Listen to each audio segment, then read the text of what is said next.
Assalamualaikum warahmatullahi wabarakatuh.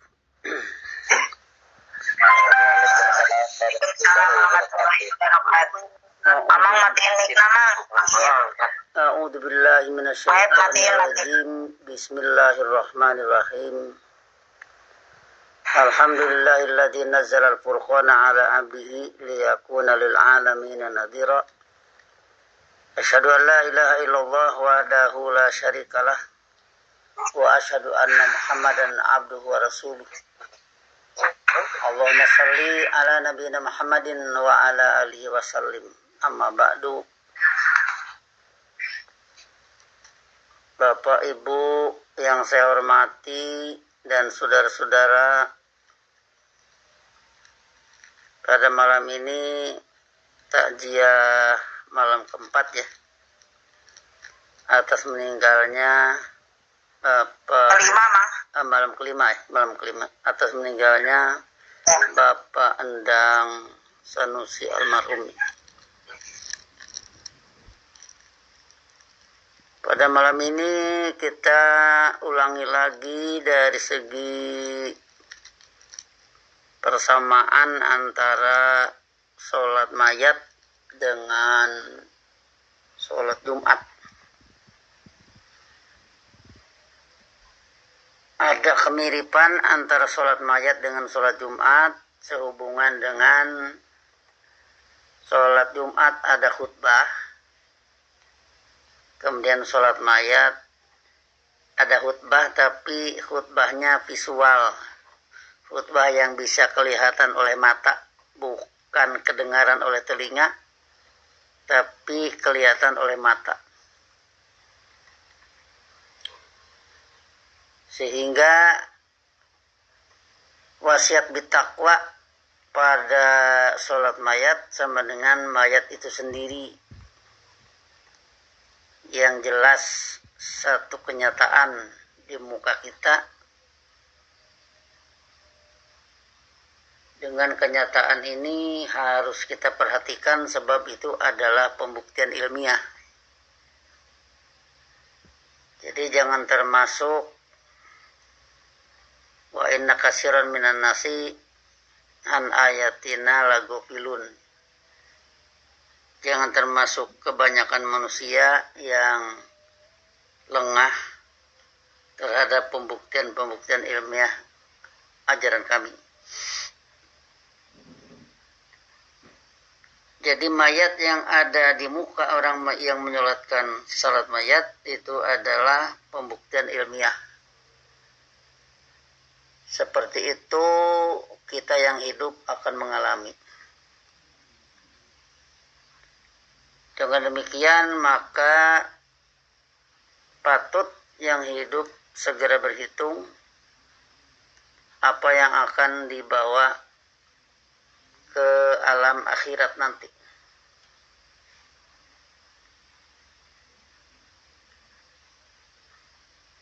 Di sini tentunya oleh karena itu suatu hal yang bukti tidak bisa ditolak,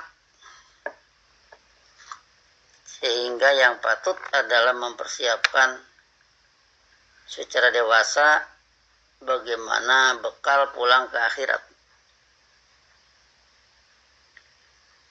Tapi dalam hal ini perlu kita peringatkan, jangan sampai salah ngitung. Apa salah ngitungnya?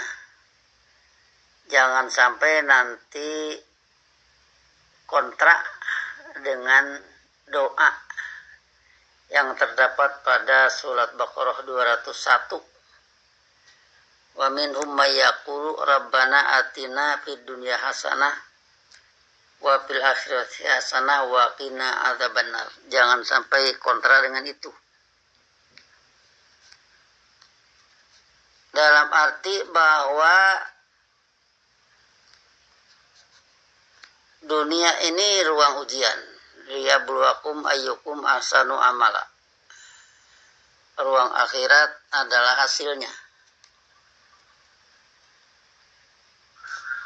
Maka orang jangan berhitung hasil di akhirat tanpa mempedulikan ruang dunia sebagai ruang ujian. Waalaikumsalam. Dengan di sini adanya dua istilah yang sama, hasanah fid dunya, hasanah fil akhirah.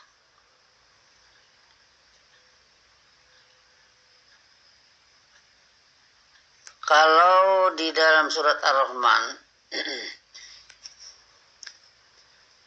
waliman khafa maqama rabbih jannatani. Siapa yang merasa takut pada posisi kebijakan pembimbingnya, bagi dia ada dua jannah. Selanjutnya, pada ayat selanjutnya, wa min dunihima jannatani lagi. Jadi artinya bagi asabikun ada jannah, ada jannatani ya. Kemudian bagi ashabul yamin di bawahnya jannatani juga. Nah, jannatani ini adalah hasanah fid dunya, hasanah fil akhirah. Dengan demikian maka menghindari kekeliruan, sukseskanlah pembangunan hasanah fid dunya kalau memang mau hasanah fil akhirah. Mensukseskan hasanah fid dunya itu harus dengan surat Fatir 29. Yang sudah hafal semua ya, yang kita harus pakai dalam sholat itu Fatir 29, innalladzina yatluna kitab Allah, sesungguhnya mereka yang melakukan studi kitab Allah, wa aqamus sholat, selanjutnya menegakkan salat, satu pembinaan iman atau pembinaan kepatuhan, wa anfaqu mimma razaqnahum sirra wa alaniyatan, serta mengeluarkan anggaran dari apa yang kami telah karuniakan kepada mereka, baik secara rahasia ataupun terang-terangan. Itu pokok kalimat keterangannya, yarjuna tijaratan lan tabura. Mereka itu mengharapkan satu kehidupan yang bagaikan perniagaan yang tidak akan binasa. Nah, jadi ini adalah satu komunitas, sekelompok manusia yang bermasyarakat dengan aktivitas satu, studi kitab Allah, mengkaji terus menurut kemampuan tentunya ya, dalam kaitan dengan la yukallifullahu nafsan illa wus'aha yang kita kupas pada khutbah siang tadi. Jadi yatuna kitab Allah, studi kitab Allah tentunya menurut kemampuan. Maka di sini berlakulah bimbing membimbing antara yang sudah mampu dengan yang kurang mampu.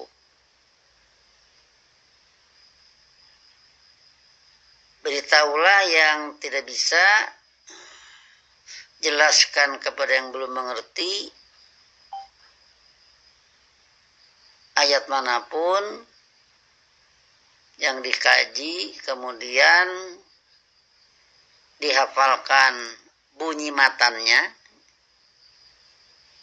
kemudian pakai dalam sholat. Terus belajar lagi, begitu lagi. Pelajari bentuk katanya, pelajari pengkamusan, kemudian kandungan makna, hafalkan matannya, pakai dalam sholat. Itu yatluna kitab Allah yang dilanjutkan dengan aqamus sholat. Kemudian anfaqu mimma razaqnahum sirra wa alaniyatan, mengeluarkan anggaran itu tentu bukan dari kantong yang kosong ya. Tentu dari kantong yang penuh, dari kantong tebal. Nah, jadi dari kantong yang tebal ini sebagian untuk biaya hidup, untuk itu dan ini ya silakan rinci sendiri, itu tiap orang tidak sama keperluannya. Kemudian dari sana sisihkan untuk biaya pembangunan hasanah fid dunya, apakah itu untuk pendidikan, apakah itu untuk bidang-bidang kemakmuran yang nanti kembali lagi kepada produksi. Apakah itu bidang keamanan dan sebagainya, seluruh bidang dalam hidup. Untuk biaya itu dikeluarkanlah anggaran. Suaranya kecil, Mang. Ya. Kecil ya, nanti sebentar. Untuk itu dikeluarkan anggaran. Nah, di sini dalam kita mengeluarkan anggaran tentunya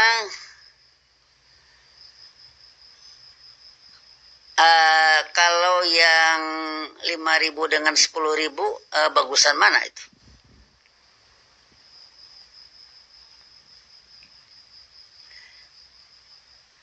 Tentu bagusan 10 kan? Kalau yang 100 dengan 500 tentu bagusan 500. Kalau yang 500.000 dengan 1 juta ya tentunya baikan yang 1 juta. Nah, jadi di sini hendaklah punya berbagai keterampilan, apakah itu pertanian, apakah itu bidang apa saja yang produktif, jasa dan sebagainya, bisa saja dia punya keterampilan jasa, membikin kain menjadi pakaian yang bisa dipakai, mengusahakan mobil mogok jadi jalan. Nah, itu jasa namanya. Nah, jadi dari sini disisihkanlah untuk pembangunan hasanah fid dunya. Kalau itu hanya digunakan untuk kepentingan pribadi, ya itu mah namanya burung kan. Ya burung itu hasil usahanya dipakai untuk pribadi. Atau anaknya, burung tidak pernah mengeluarkan anfaqu mimma razaqnahum, tidak pernah. Jadi untuk orang yang hidup dengan ilmu, dengan udalil mutakin, sisihkanlah itu untuk biaya pembangunan hasanah fid dunya. Tentang pembangunan hasanah fid dunya, mimma razaqnahum, tidak pernah. Nah, jadi untuk orang yang hidup dengan ilmu, dengan udalil mutakin, sisihkanlah itu untuk biaya pembangunan hasanah fid dunya. Tentang pembangunan hasanah fid dunya ini kita ambil contoh hadis yang sudah hafal kan? Sudah hafal. Tapi kalau hadis nanti jangan dibawa dalam sholat ya. Tidak boleh itu hadis dibawa dalam sholat. Yang harus dibawa dalam sholat itu ayat Quran. Masih ingat hadis tentang kiamah? Inqomatis sa'ah, apabila kiamat hampir terjadi. Wa fi yadi ahadikum fasilatun, sedangkan di tangan salah seorang kalian ada bibit kurma. Fa in istata'a, maka apabila dia bisa. Ya tadi kan kita komentari, Allah itu membebankan yang bisa, wus'aha, kemampuannya. Maka dalam hadis ini Pak ini istato'a, maka apabila dia bisa. Allah takuma, tidak terjadi kiamat. Hatta yagrisaha, hingga dia menanamnya. Fal yagrisha, maka hendaknya dia menanamnya. Jadi di sini hatta sudah dekat kiamat. Sudah jelas kiamat ini dekat. Ada bibit kurma. Tentunya bibit kurma untuk ditanam ya. Kalau bisa tidak terjadi kiamat sebelum dia tidak terjadi kiamat hingga dia bisa menanam. Artinya nanam dulu baru kiamat. Misalkan kira-kira kiamatnya asar. Nah ini sudah jam 12 lebih ini. Ada kesempatan tanam bibit kurma. Padahal kiamatnya asar. Tanam saja kata Nabi. Dari sini tentu secara logika kita berpikir apa gunanya bibit kurma ditanam di waktu duhur, kiamat saja terjadinya asar. Kan tidak mungkin bisa dipanen itu bibit kurma. Di sini yang mau kita tekankan, begitulah Nabi Muhammad menandaskan pentingnya membangun kemakmuran. Bibit kurma itu kan mau dipetik panen kurmanya untuk kemakmuran.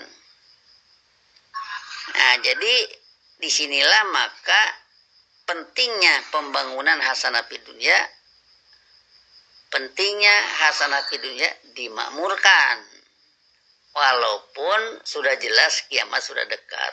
Apalagi kalau kiamat ya entah dekat entah lama ya. Tidak tahu kita kapan terjadinya kiamat. Apalagi kalau begitu sudah jelas dekat saja harus ditanam. Kemudian dari peristiwa ini, dari hadis ini kita mengambil satu kias untuk dipakai, maksudnya dipakai dalam hidup. Seandainya seseorang sudah hampir meninggal, masih mungkin diajari la ilaha illallah, ajari la ilaha illallah. Apa arti la ilaha illallah? Ilahun sebenarnya ma'budun. La ma'buda illallah. Tidak ada yang diabdi kecuali Allah.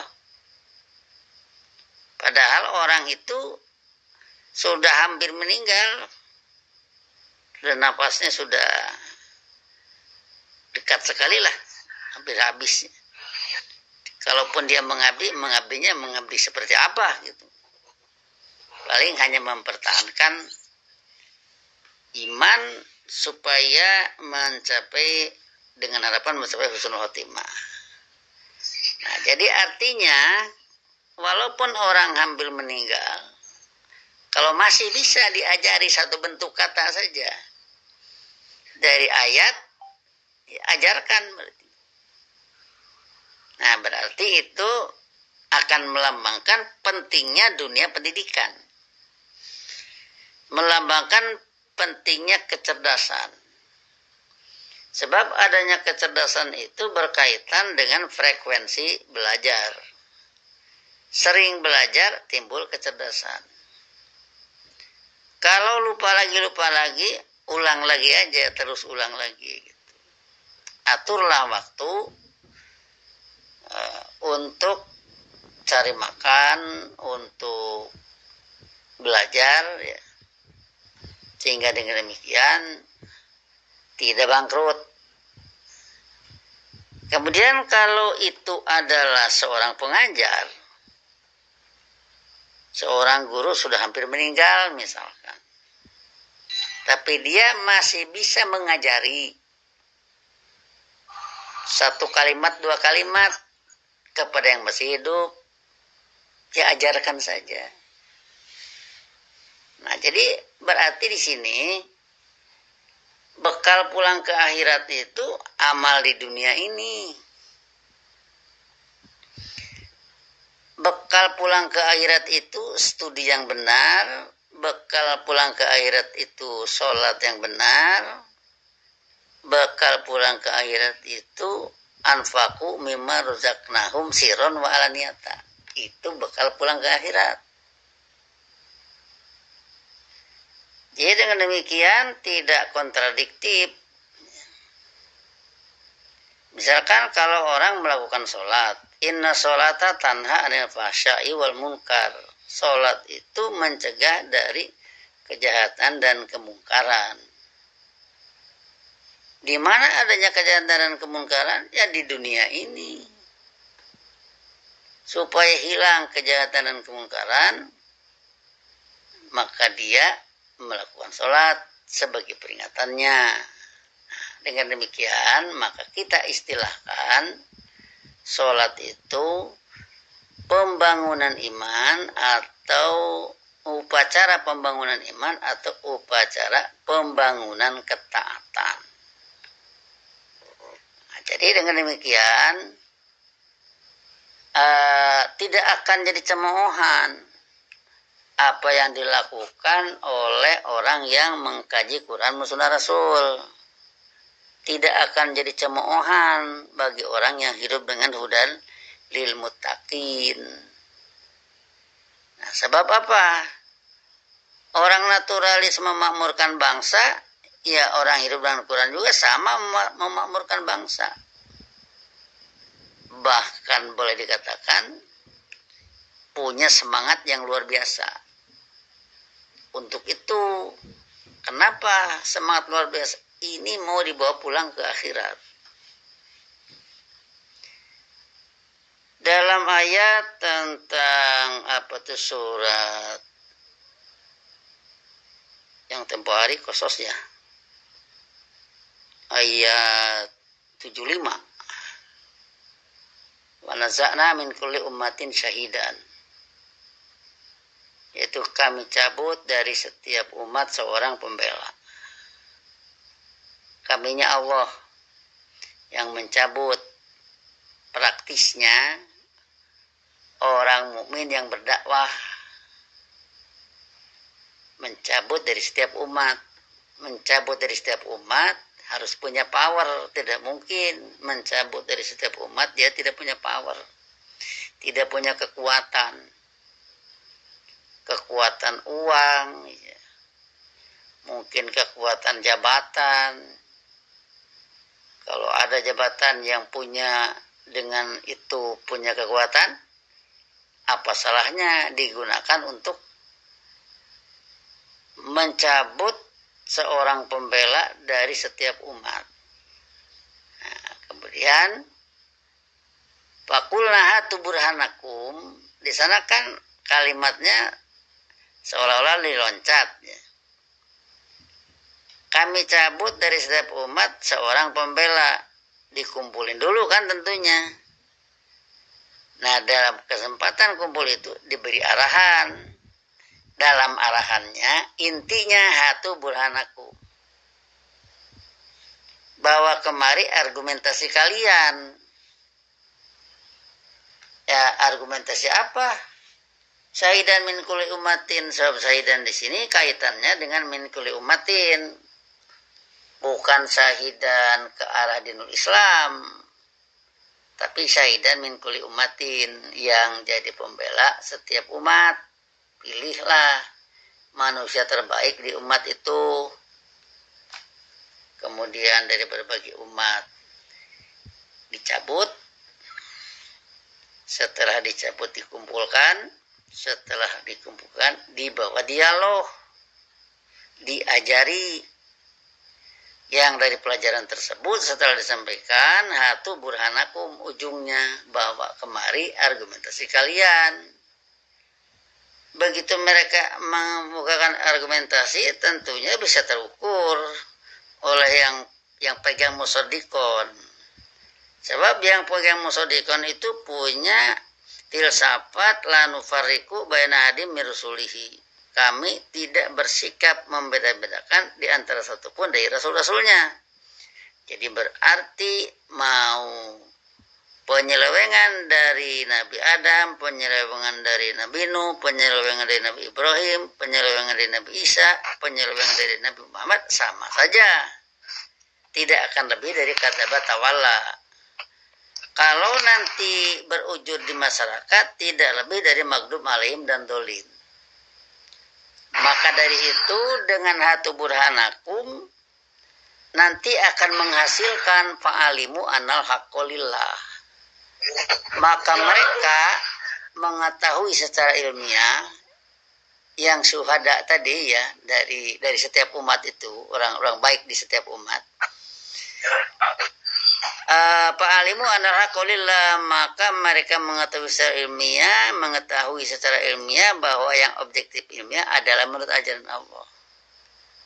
Seterusnya wadolla anhum makanu yaftarun, serta hilanglah dari mereka apa yang mereka bikin-bikin. Mereka syuhada dari setiap umat itu, dari setiap masyahid dan dari setiap umat dikumpulkan, bekalnya tidak lebih dari kadzdzaba tawalla, dilihat dari sudut ajaran Allah menurut sunnah rasulnya.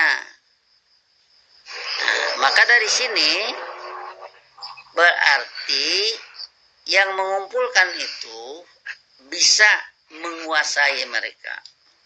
Nah, setelah itu mereka balik ke masing-masing umat. Di sana mereka mengajar. Nanti kita akan ketemu lagi pada waktu selanjutnya, ya TC selanjutnya lah kita rencanakan akan ketemu lagi dengan istilah wa yauma nab'atsu min kulli ummatin syahidan.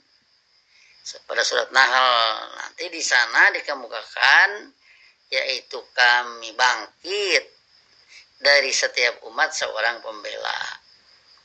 Beda tentunya antara nazakna dengan nab'atsu min kulli ummatin syahidan. Pada surat Nahl nanti di sana dikemukakan yaitu kami bangkit dari setiap umat seorang pembela. Beda tentunya antara nazakna dengan nab'atsu. Kalau nazakna mencabut dengan satu power, kalau nab'atsu, nah sudah kelihatan lebih lunak ya bahasanya, lebih sopan.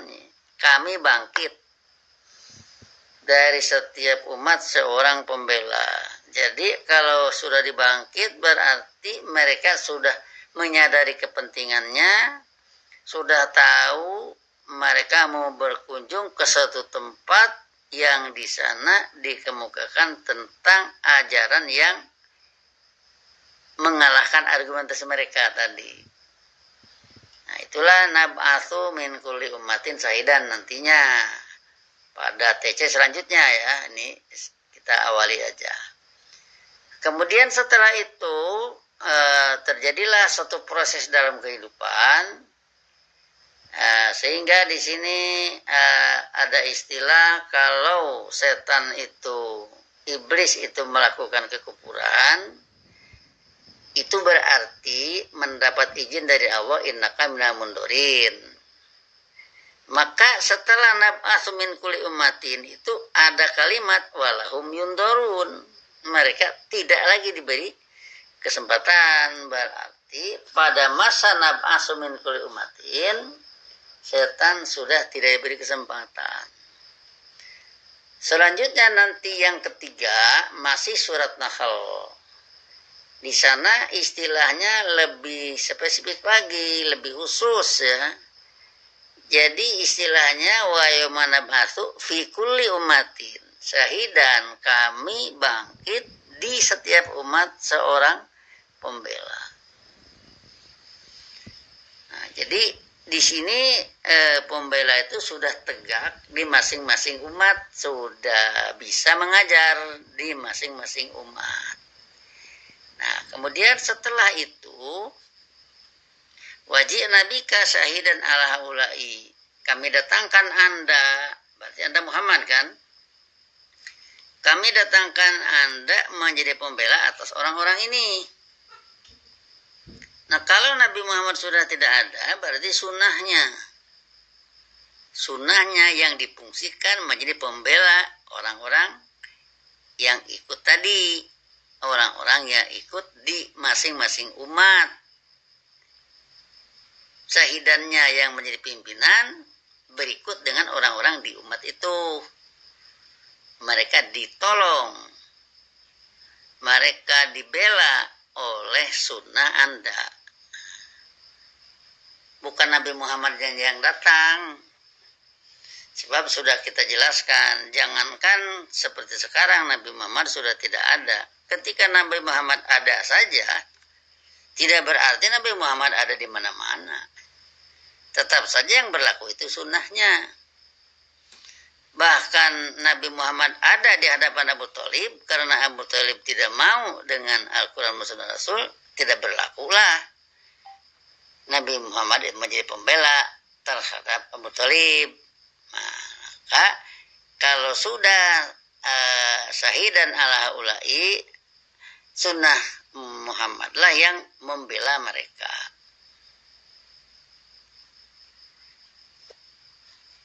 Terus manazalna alikal kitaba tibyan likulli syai'in, kami turunkan kitab Al-Quran sebagai penjelasan bagi segala sesuatu.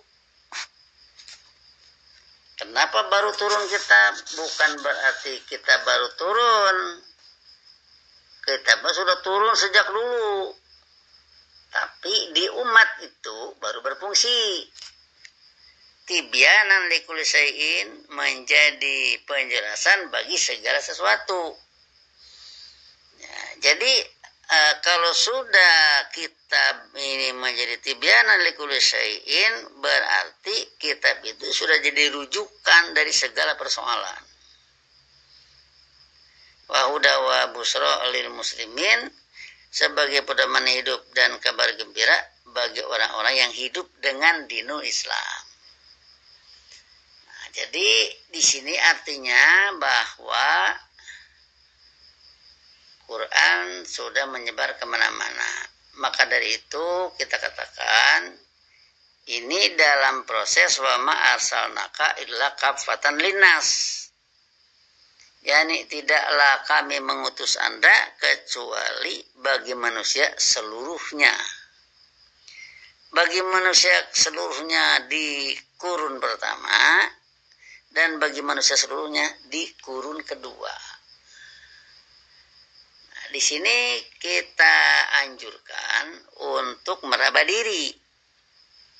Nah, meraba diri artinya apa kekuatan kita, apa kemampuan kita dalam melaksanakan itu. Sebab itu adalah sebagai pelaksanaan dari kami mengutus Anda untuk manusia seluruhnya. Begitu prosesnya. Nah, dari penelusuran ini tentu masing-masing menjawab. Misal jawaban begini, kami ini atau saya ini boro-boro bisa gitu. Dengan boro-boro artinya kami ini belum bisa seperti itu. Nah, di sini kan melahirkan nanti satu semangat untuk berupaya meningkatkan seberapa dapat, kalau bisa 1 ayat, kalau bisa 10 ayat, kalau tidak 7 saja, kalau 7 tidak 5 saja, kalau 5 tidak 3 saja, kalau 3 tidak 1 saja, kalau 1 tidak bisa sepotong aja. Itu kan? Nah, kita kan mengatakan bahwa pada Jumat tadi kolaborasi ya. Ya orang itu kan tidak sama.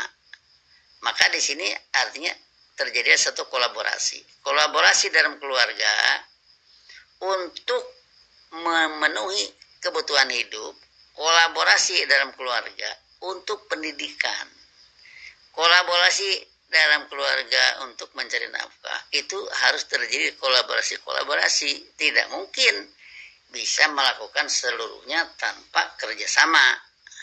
kolaborasi itu.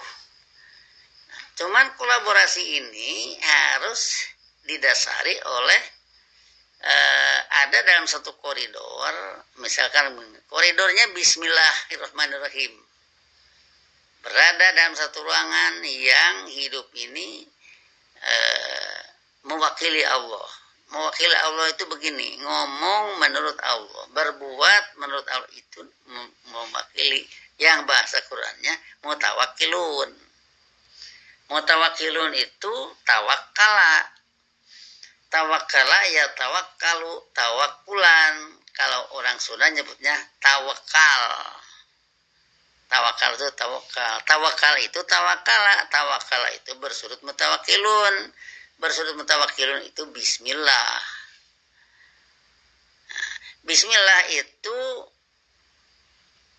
tidak bismi arbabin min dunillah. Lepas dari bismi arbabin min dunillah, masuklah ke bismillah. Nah, jadi seperti itulah hidup, susunlah hidup menurut kemampuan, dari segi pendidikan, dari segi melakukan studi Quran, dari segi sholat, dari segi anfaqu mimma razaqnahum. Sirron wa alaniyatan, yang tentunya seperti kita katakan tadi, anfaqu itu jangan sedikit saja. Ya kalau mampunya sedikit ya sedikit. Tapi kalau mampunya banyak ya banyak lah. Jangan sampai nanti terjadi sudah hidup ini payah, barulah merangkak-rangkak kembali ke ilmu. Sudah hidup ini bangkrut, baru merangkak-rangkak ke ilmu. Sehingga begitu nanti berkorban, ya sudah tidak ada. Tetapi ketika jaya-jayanya, ketika kantong tebal, tidak pernah sadar-sadar dengan kepentingan ilmu. Nah, jadi disinilah artinya bahwa dengan sholat mayat yang kita katakan tadi senilai dengan sholat Jumat, sama dengan sholat Jumat ada khutbah yang disampaikan oleh seorang khatib, yang seorang khatib itu pun harus menjadi disiplin. Satu, dia harus menyatakan alhamdulillah, menyatakan syahadat, menyatakan sholawat, kemudian isinya harus wasiat bitakwa, ditambah dengan doa. Nah, itu disiplin khatib ya. Nah, kemudian nanti si mustami, si orang yang melakukan Jumat, memperhatikan itu semua. Selanjutnya sholat ya. Yang tentunya sholatnya lebih baik kalau yang dibaca dalam sholat itu yang diuraikan tadi, supaya nyambung permasalahannya. Nah, jadi ini artinya kesamaan antara sholat Jumat dengan sholat mayat. Nah, semoga ini semua jadi perhatian bagi semua, sehingga dengan demikian sholat mayat itu kan peristiwanya tidak tentu ya. Tidak tentu, karena peristiwanya tidak tentu, maka perlunya itu suka mendadak. Aduh, perlu saya sholat mayat, sedangkan doanya belum hafal. Kenapa? Karena orang meninggal itu tidak tentu jadwalnya. Karena tidak tentu jadwalnya, persiapkanlah dari jauh-jauh supaya pada waktunya bisa melaksanakan. Kita mendoakan orang lain seperti halnya kita juga ingin didoakan oleh orang lain. Nah, jadi ini saya kira permasalahan yang perlu kita semua menyadari. Selanjutnya tentang yatluna kitaballah, perlu juga kita komentari, harus ada satu gerakan baca Quran. Baca Quran bagaimana? Ya baca Quran. Baca Quran bagaimana? Ya baca Quran. Gerakan seluruhnya ke arah baca Quran. gerakan anggota keluarga seluruhnya ke arah baca Quran. Ambillah waktu misalkan habis maghrib. Sekian menit tentukan untuk baca Quran. Nah, ini nanti perlunya untuk mengeksplor ayat. Perlu berlatih kefasihan dan perlu nanti dalam mengeksplor ayat. Sebagaimana saya jelaskan tentang pengalaman ketika di pesantren. Ketika di pesantren dulu, selama 4 tahun saya di pesantren, di sana ada satu peraturan, habis sholat maghrib menunggu, ya, jelas nggak suaranya? Kecil. Oh, kecil. Iya, Pak. Enggak jauh. Kecilnya? Hilang. Barusan hilang. Oh, hilang. Ya, nanti rekamannya aja ya di itu kan. Nah, jadi artinya budayakan untuk membaca Quran semua. Nah, ketika di pesantren itu seperti itu setidak-tidaknya jadi bahan untuk eksplorasi ayat sekarang ini. Sebab dari sana banyak baca, banyak ingat, pernah ada kalimat ini, kalimat itu, dan sebagainya. Jadi itulah yang perlu kepada mereka yang masih hidup, yang meninggal kita doakan semoga dapat maghfirah Allah, yang meninggal kita doakan semoga mencapai husnul khotimah, kemudian yang hidup semoga sabar keluarganya khususnya dan kita semua pada umumnya, sambil kita menyadarkan diri kita juga akan seperti itu, lebih baik dari sekarang, ada persiapan untuk bekal pulang ke akhirat. Dengan apa caranya? Dengan membangun hasanah fi dunya, bidang pendidikan kah, bidang perekonomian kah, bidang keamanan, bidang keadilan, dan sebagainya. Inilah saya kira yang dapat saya sampaikan pada kesempatan takziah ini, malam kelima. Mudah-mudahan bermanfaat. Akhirul kalam.